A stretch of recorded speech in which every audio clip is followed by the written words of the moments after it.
और हीरोइन लाता है सब मोटा मोटा ले देगा, लगे गांव में से कोनो भाभी उठा के ले कौन। इन लोग लेवल का तो बातें छोड़िए, इन लोग का अजीबे लेवल रहता है भोजपुरी का। और जब यहाँ के भोजपुरी के हीरो जो होते हैं, जब हीरो गुंडा को मारते हैं ससुरा फिजिक्स अपना नियम भूल जाता है, पूरा ग्रेविटी भाड़ में गया, मारेगा से एक गांव से गांव में जाके गिरेगा। लेकिन ये भोजपुरी वाले इनका लेवल ही अलग है। ये गाएंगे भाभी के लिए, साली के लिए, भाभी हो हेंगन घूमो, साली हो तार हो। इसी में कहा गया है कि मीडिया की भी स्वतंत्रता है, मीडिया भी चाहे तो जो बोल सकती है, लेकिन हाँ आप दायरे में रह के बोलेंगे। आपको जहां आज़ादी दी गई है वहीं कहा गया है कि आप किसी को ठेस नहीं पहुंचाएंगे अपनी बातों से। तो मीडिया की भी स्वतंत्रता है। इसी स्वतंत्रता का फायदा उठाकर आज मीडिया जो है वो देश को चौपट कर रहा है। अगर आप मीडिया का फिलहाल का रूप देखेंगे तो सुशांत सिंह राजपूत, देखिए सुशांत सिंह राजपूत जी जो थे वो नेपोटिज्म के खिलाफ उठ के बहुत आगे आए थे। बहुत लोग को लगता है नेपोटिज्म क्या है, देखिए इसका मतलब होता है पक्षपात या भाई भतीजावाद। ये फिल्म इंडस्ट्री में बहुत ही ज्यादा होता है। जैसे श्रीदेवी तो रही नहीं, लेकिन हम कंफर्म कहते हैं कि उनकी बेटी हीरोइन हो जाएंगी। शाहरुख खान का बेटा हीरो हो जाएगा, जैकी श्रॉफ का बेटा हीरो हो ही गया, क्या नाम है उनका, कौन सा श्रॉफ, टाइगर श्रॉफ। ये क्या है, भाई भतीजावाद। इंडियन फिल्म इंडस्ट्री जो है हॉलीवुड ना, ये क्या है, हॉलीवुड नहीं बॉलीवुड। तो ये क्या चीज है, ये एक भाई भतीजा, यानी अगर किसी के बाबा या दादाजी अगर कुछ भी हीरो है ना तो उनको हीरो होना फिक्स है। आप इसका एकदम अच्छा एग्जांपल समझिए। एक क्रिकेटर विराट कोहली ने शादी किया अनुष्का शर्मा से। अनुष्का शर्मा हीरोइन है।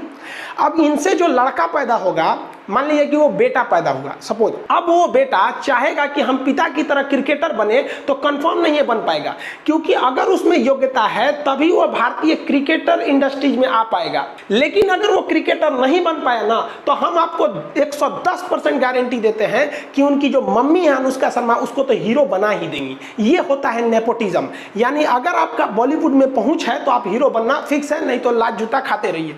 ऐसे नेपोटिज्म के खिलाफ हमारे सुशांत सिंह राजपूत बढ़ चढ़ के हिस्सा लिए और एक मुकाम तक पहुंचे। भगवान उनकी आत्मा को शांति दे, सीबीआई जल्दी से जांच करे, जो जो गुनहगार हैं उन्हें कड़ी से कड़ी सजा दे। लेकिन मीडिया क्या कर रहा है, एक सुशांत सिंह राजपूत के लाश पर राजनीति हो रही है। और हम सुशांत सिंह राजपूत को भी कहते हैं ना कि भैया हम आपको गारंटी कहते हैं, अगर बिहार में चुनाव नहीं होता ना तो लोग आपको, ये जो नेता लोग आपके रहनुमा बन रहे हैं ना, वो नहीं बनते। आप याद कीजिए जब आप केदारनाथ मूवी लाए थे, लोग आपको गालियां दे रहे थे कि लव जिहाद को बढ़ावा दे रहा है। यही व्यक्ति है ना कि हम गालियां दिए थे। आप उठा के केदारनाथ की जब मूवी आई थी तो नेट पे सर्च करिए, लोग इन्हें गालियां दे रहे थे। लेकिन अब क्या है, चुनाव है तो सब चीज कर दोगे, वो अलग मैटर है। इसमें कूद गई ई बहन जी, कंगना रनौत, इनके साथ भी गलत हुआ। कैसे गलत हुआ कि भाई इन्होंने अभिव्यक्ति की आजादी है, इन्होंने खुल के कह दिया कि भाई हमारे अनुच्छेद 19 का 1 कहता है कि आप आजाद हैं बोलने के लिए। तो मीडिया भी जहर उगल रहा है, उसको कोई मतलब नहीं है कि जीडीपी -23%, 23.9 चली गई, उससे उसको कोई बहस नहीं है। डेली एक दिन में कोरोना 1 लाख मरीज जा रहे हैं, ये सब उसके लिए मायने नहीं रहे, क्योंकि उसे अभिव्यक्ति की आजादी है। ई बहन जी को भी आजादी था, उठी तो सीएमए के से पंगा ले ली, बस सीएम साहब उठे तो भाई एमसीडी जो बीएमसी है उसको रिपोर्ट थमा दिए। बीएमसी ने कहा कि इनका घर का जो डिजाइन है ना, वो बाथरूम यहाँ होना चाहिए, इधर बना दिया है, पार्किंग नहीं होना चाहिए, ये कर दिया। 24 घंटा का अल्टीमेटम देके तो आर्टिकल 19 का 1 मीडिया की स्वतंत्रता इसी में है। लेकिन ऐसा नहीं है कि आप कुछ भी बोल सकते हैं। इसमें कहा गया है कि एकता अखंडता के खिलाफ नहीं बोल सकते हैं, सुरक्षा के खिलाफ नहीं बोल सकते। इसी में एक मोरल, किसी से अभद्र भाषा का प्रयोग नहीं कर सकते हैं। इसी में रिपब्लिक टीवी वाले को पकड़ लिया, जो ड्रग डो चिल्ला रहे थे, उसको उन्होंने उद्धव ठाकरे मुख्यमंत्री को बोल दिया। उन्होंने कहा कि भाई हमारे सम्मान के खिलाफ बोल दिए आप, मोरल के खिलाफ नहीं बोलना चाहिए। तो इनको मीडिया को भी स्वतंत्रता। अगर आप देखिए अभिव्यक्ति की स्वतंत्रता का दूसरा दुरुपयोग तो ये भोजपुरी वाले लोग कर देते हैं। भोजपुरी वालों ने लेबले गिरा दिया है सब पूरा। हर हिंदी फिल्मों में गाना बनता है तो हीरो गाता है हीरोइन के लिए, हीरोइन गाती है हीरो के लिए। लेकिन ये भोजपुरी वाले, इनका लेवल ही अलग है। ये गाएंगे भाभी के लिए, साली के लिए, भाभी हो हेंगन घूमो, साली हो तार हो, मतलब ये ऐसा गाना बर्बाद करते हैं। देखिए ये समाज के लिए एक दीमक बन चुके हैं।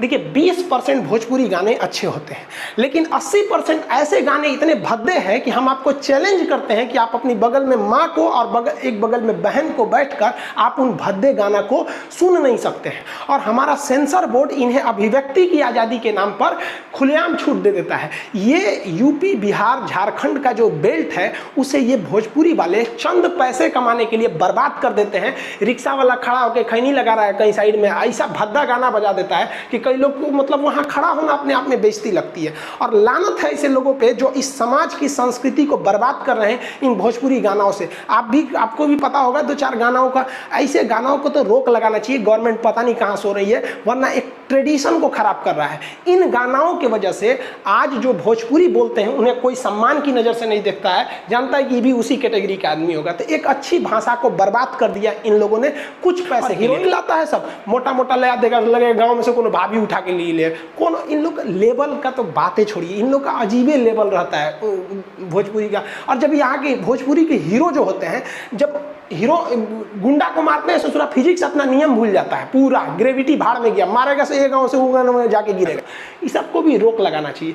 अभिव्यक्ति की आज़ादी इतना मत दीजिए कि किसी समाज को बर्बाद कर दिए।